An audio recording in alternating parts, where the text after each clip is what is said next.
Puluhan triliun rupiah akan beredar ke daerah lewat pelaksanaan program makan bergizi gratis. Presiden Prabowo menargetkan anggaran yang selama ini terfokus hanya ke pusat, kini bisa semakin mengalir ke daerah.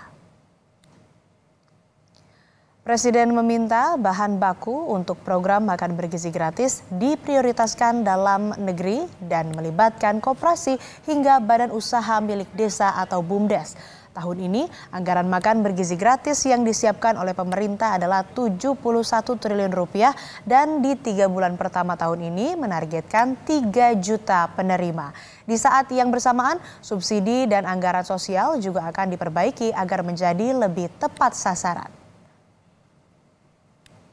Gizi juga hal yang strategis. Kita selamatkan anak-anak kita, tapi dengan itu kita akan memberdayakan ekonomi pedesaan, ekonomi kecamatan, ekonomi kabupaten, ekonomi provinsi. Puluhan triliun akan beredar di daerah-daerah. Sebagai contoh yang sederhana, dengan dana desa kita gulirkan 1 miliar rupiah per desa per tahun. Dengan makan bergizi per desa per tahun melalui uang makan untuk tiap anak-anak itu beredarnya adalah kurang lebih 8 miliar rupiah. Pelaksanaan makan bergizi gratis akan dilakukan secara bertahap. Pada 3 bulan pertama pelaksanaan akan ada 3 juta penerima manfaat. Sedangkan sampai akhir tahun 2025 mencapai 40% dari target Presiden Prabowo Subianto.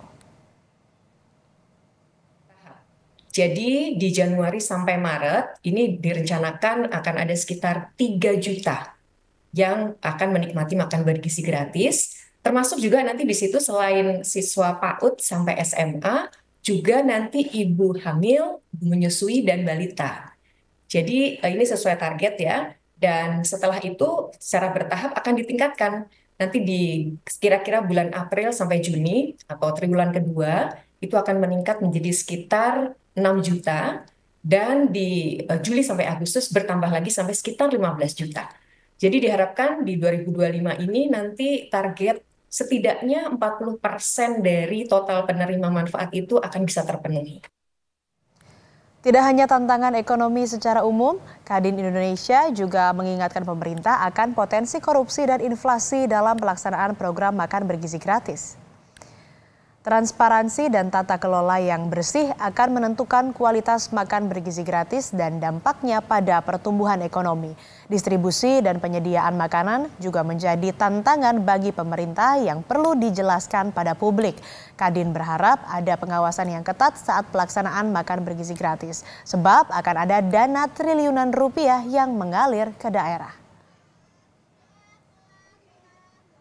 Kalau kita lihat memang dana ke daerah akan cukup banyak dengan makan gratis atau makan bergizi, karena itu akan melibatkan daerah-daerah di dalam melakukan penyediaan. Nah, ini memang nanti juga akan disampaikan oleh teman-teman dari WKU bidang sosial dan bencana dan juga nanti bidang sosial keterkaitan dengan implementasi dari makan gratis itu sendiri sejauh mana bisa governance ya, sehingga tidak terjadi banyak korupsi dan lain-lain. Memang tahun 2024 itu mengalami penurunan ya, hanya di daerah Papua yang menghadapi kenaikan inflasi. Nah, tapi 2025 tantangannya adalah apakah inflasi itu memang bisa seperti target pemerintah. Karena apa? Dengan adanya makan bergizi itu otomatis kebutuhan suplai juga meningkat. Apakah tambahan suplai yang dibutuhkan ini sudah disiapkan oleh pemerintah? Karena kalau tidak, ini akan bisa menciptakan inflasi di luar dari PPN, tetapi adalah hukum demand dan supply. Bagaimana dampak ekonomi pelaksanaan makan bergizi gratis tahun ini? Akankah ekonomi di daerah tidak hanya tumbuh lebih kencang, tapi juga semakin merata? Usai jeda, Kompas Bisnis akan mengulasnya bersama ekonom Bahana Sekuritas Putra Satria Sambijantoro.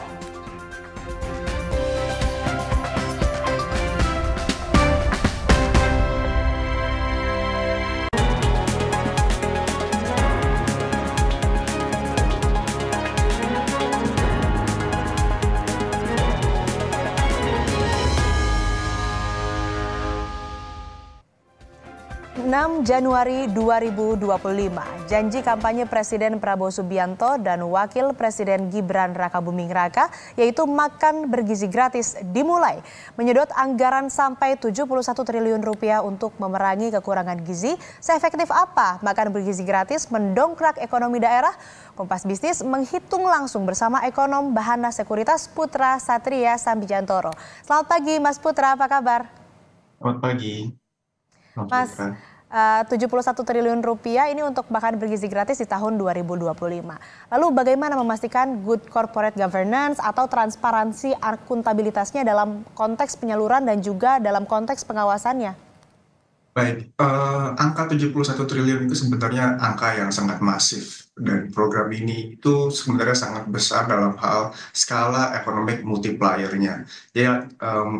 Jadi artinya seperti ini, jika didistribusikan 71 triliun, sebenarnya dampak ekonominya bisa jauh lebih besar daripada itu.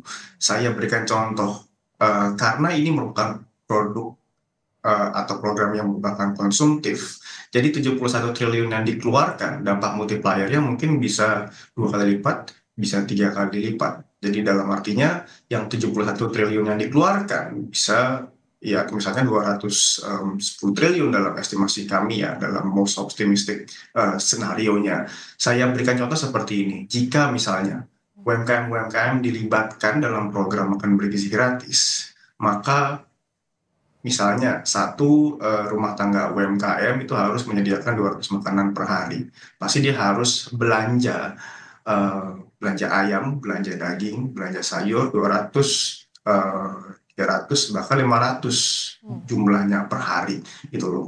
Mereka harus belanja ke pasar dan ada pergerakan ekonomi di pasar sehingga ada pertambahan demand atau stimulasi ekonomi dari krisis itu. Dan untuk good corporate governance sebenarnya perlu ada pelibatan sektor swasta yang lebih besar dalam hal ini. Misalnya jika digitalisasi program itu dilibatkan, pasti data dan transparansi anggaran dari atas sampai bawah itu akan menjadi jauh lebih baik. Jadi melibatkan pihak swasta ya untuk kemudian bisa menjaga transparansi akuntabilitas dalam konteks penyaluran maupun juga pengawasannya. Lalu kan ini disebutkan juga oleh Presiden Prabowo bahwa dari program makan bergizi gratis tentu ini akan mendorong pertumbuhan ekonomi di daerah. Betulkah bisa mendorong pertumbuhan ekonomi di daerah, dan kalau iya bagaimana hitungannya Mas Putra?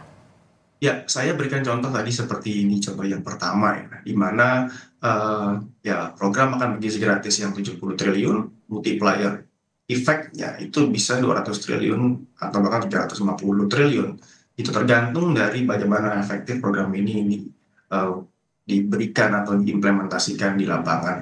Jadi saya berikan contoh juga, misalnya kalau tadi saya menyebutkan perlunya ada pelibatan swasta, kita bisa mendigitalisasi program ini sehingga misalnya dalam hal equity research gitu, kami memprediksi salah satu emiten atau salah satu perusahaan swasta yang akan terdampak positif adalah Gojek Tokopedia gitu. Kenapa? Karena kalau misalnya Gojek Tokopedia dengan database yang sangat luas itu dilibatkan, itu pasti akan memberikan dampak transparansi yang jauh lebih bagus ya. Jadi ada big data management yang baik di situ, bisa berkontribusi pada UMKM, bukan hanya Goto misalnya, bisa juga mungkin Grab atau juga emiten-emiten digital yang lain. Jika ini bisa diimplementasikan, maka ini sebenarnya bisa sangat-sangat efektif, bukan hanya bagi produktivitasnya anak-anak sekolah, gitu loh, tapi juga produktivitas dari UMKM di sekitar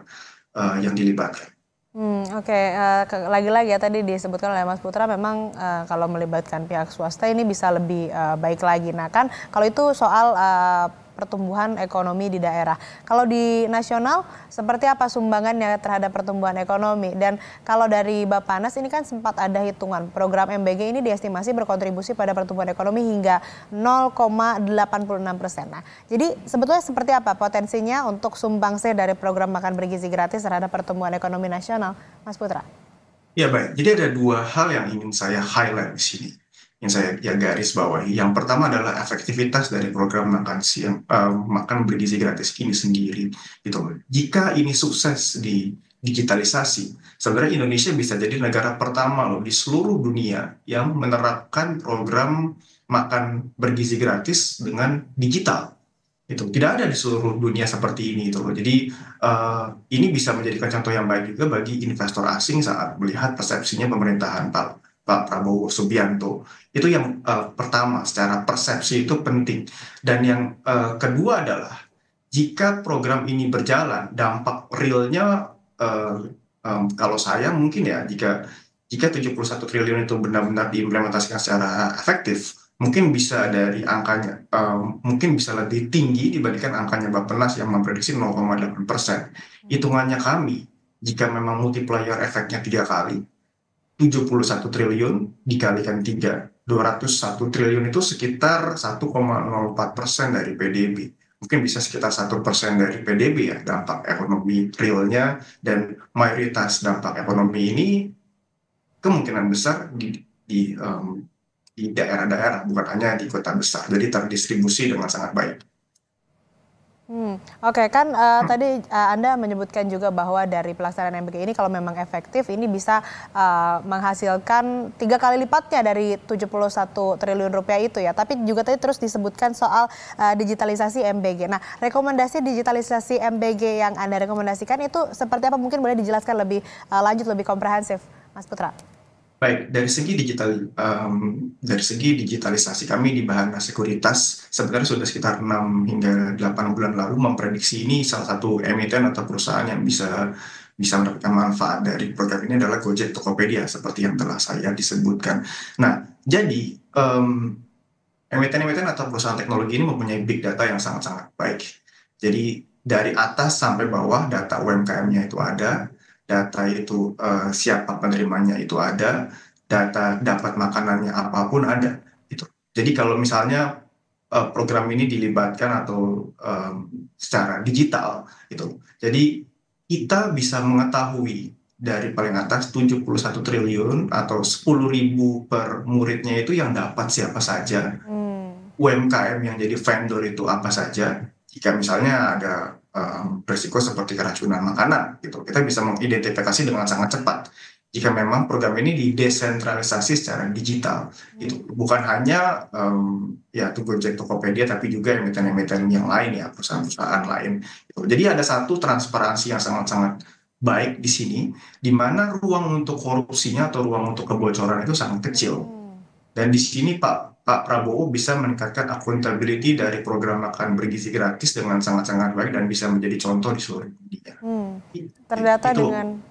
Terdata dengan konkret, jadi kemudian bisa dilihat bagaimana siapa penerimanya, anggarannya seperti apa. Jadi kans untuk adanya korupsi ini jadi lebih kecil begitu ya, bisa meminimalisir begitu ya Mas Putra. Nah, misalnya gitu loh. Jika saya boleh tambahkan, misalnya saya kan sudah ada pilot project dengan GoFood ya. Jadi GoFood itu in charge tuh mengenai data sekolah-sekolah mana saja yang akan dapat makan bergizi gratis, vendor-vendor mana yang akan dilibatkan, dan apakah makanan per menunya itu sesuai dengan spek yang diminta oleh pemerintah, kira-kira seperti itu. Ini kan kalau kita lihat dari indikator keberhasilannya ataupun juga kalau misalkan program makan bergizi gratis ini berhasil, dampaknya terhadap iklim investasi seperti apa? Investor akan seperti apa melihatnya terhadap keberhasilan dari makanan bergizi gratis ini, Mas Putra? Ya, saya harus berkata jujur ya, bahwa dalam 3 bulan pertama pemerintahannya Pak Prabowo itu investor asing terutama masih bersikap skeptis terhadap bagaimana Pak Prabowo ini menavigasi kebijakan ekonomi. Kita tahu dalam 3 bulan terakhir itu aksi jual asing sangat agresif di pasar saham terutama dan di obligasi. Sekarang rupiah yang pada saat Pak Prabowo awal menjabat 15.200, sekarang 16.100. IHSG yang sempat 7.800 sekarang 7.100, dengan aksi jual asing terakhir untuk saham-saham blue chip, saham dari mulai BRI, Bank Mandiri, dan Telkom dan Astra itu masih sangat-sangat deras ya. Jadi saya mesti jujur untuk bilang masih ada sedikit ketidakpercayaan terhadap dari investor asing terhadap pemerintahannya Pak Prabowo gitu. Tapi itu adalah hal yang normal. Saat Pak Jokowi pertama menjabat juga ada satu learning curve. Saat Perdana Menteri Narendra Modi di India itu menjabat juga ada aksi jual asing yang agresif. Tinggal bagaimana Pak Prabowo itu menunjukkan bahwa program-programnya ini sangat pro investor, sangat berdampak positif pada pertumbuhan ekonomi, dan ini bisa dimulai dari makan bergizi gratis. Karena saya sebagai ekonom dan dan investor institusi domestik itu awalnya itu melihat program ini dengan skeptis. Setelah kami melihat, oh iya, mayoritas anak-anak di Indonesia masih stunting. Ternyata yang kita butuhkan itu mungkin memang bukan kebutuhan yang sophisticated, tapi kebutuhan-kebutuhan dasar seperti kita untuk pemenuhan makanan dan pemenuhan gizi saja untuk anak Indonesia itu belum cukup. Oke, jadi menjadi sebuah tantangan begitu ya untuk iklim investasi. Kemudian selanjutnya ini Mas Putra kan tadi kita bahas soal potensi korupsi, kemudian juga tadi bagaimana dampaknya terhadap minat investor. Nah, yang menjadi persoalan juga ini soal inflasi. Ini kemarin Kadin atau pengusaha juga ini mengingatkan risiko inflasi dari program makan bergizi gratis. Yang disorot ini soal supply and demand. Nah, jadi bagaimana nih Mas Putra hitungan Anda atas inflasi yang berpotensi akan muncul begitu? Betul sekali, tapi kalau dari sisi inflasi, saya melihat dampaknya itu cukup minim ya. Pertama, kita itu sebenarnya tidak begitu terdampak dari inflasi pangan dan makanan global. Inflasi kita terakhir 1,5%, 1,5% di tahun lalu. Di tengah kenaikan misalnya harga gandum, harga minyak, dan harga-harga komoditas lain, harga beras. Kita itu sebenarnya, jika Pak Prabowo itu memvisikan Indonesia itu punya independensi dalam bahan makanan, kita sebenarnya sudah mendapatkan itu. Gitu loh. Kita 2-3 tahun terakhir inflasi terkendali karena mayoritas barang yang dikonsumsi domestik atau itu sudah diproduksi di dalam negeri. Misalnya beras, gitu, 70-80% itu beras masih diproduksi domestik. Impor itu hanya tidak lebih dari 15% dari total konsumsi beras di domestik. Jadi kami itu melihat jika memang misalnya makan bergizi gratis itu adalah nasi, ayam, telur, sayur. Jika dilihat secara struktur, semua itu sudah diproduksi dalam negeri. Gitu. Kita itu ayam itu surplus. Mungkin 2-3 bulan lalu telur itu kita melihat berita di Kompas TV bahwa itu pedagang-pedagang telur justru membuang telurnya saking banyaknya supply dan saking murahnya harga telur. Gitu. Selain dari komoditas strategi misalnya seperti susu atau daging, itu impor Indonesia dalam hal bahan makanan itu relatif minimal, sekitar 2-3 miliar dolar per bulan, relatif dibandingkan impor Indonesia yang 18 hingga 20 miliar dolar per bulan. Jadi dampaknya terhadap inflasi minim ya Mas Putra. Kemudian keterlibatan UMKM dalam rantai pasok program makan bergizi gratis juga kan jadi hal yang menarik. Kalau kita merujuk ke data yang dikeluarkan Kadin di tahun 2023, kontribusi UMKM ini kan mencapai 61% PDB. Nah, pertanyaannya Mas Putra, mampukah MBG ini menciptakan lapangan kerja baru khususnya di daerah? Ya, sangat-sangat mampu. Jika memang UMKM ini dilibatkan dengan sangat masif ya dalam program makan bergizi gratis. Jadi ini penting bahwa program makan bergizi gratis perlu didesentralisasi, bukan disentralisasi. Jadi kalau kami dari ekonom melihatnya misalnya ya, bedanya adalah kalau sentralisasi itu misalnya centralization dari yang paling atas. Gitu. Desentralisasi adalah melibatkan sektor-sektor swasta di level-level daerah, UMKM untuk bekerja sama untuk ya memproduksi yang makanannya sendiri. Gitu loh. Jadi saya melihatnya dan mayoritas dari UMKM di Indonesia itu masih UMKM yang bersifat basic gitu loh. Jadi ya masih memproduksinya makanan gitu loh. Jika misalnya Kompas TV pergi ke daerah itu pasti ya UMKM-nya masih berkaitan dengan food and beverages kategori, biasanya itu makanan, jual makanan. Belum misalnya kalau UMKM di Cina, Tiongkok itu memproduksinya adalah chip handphone.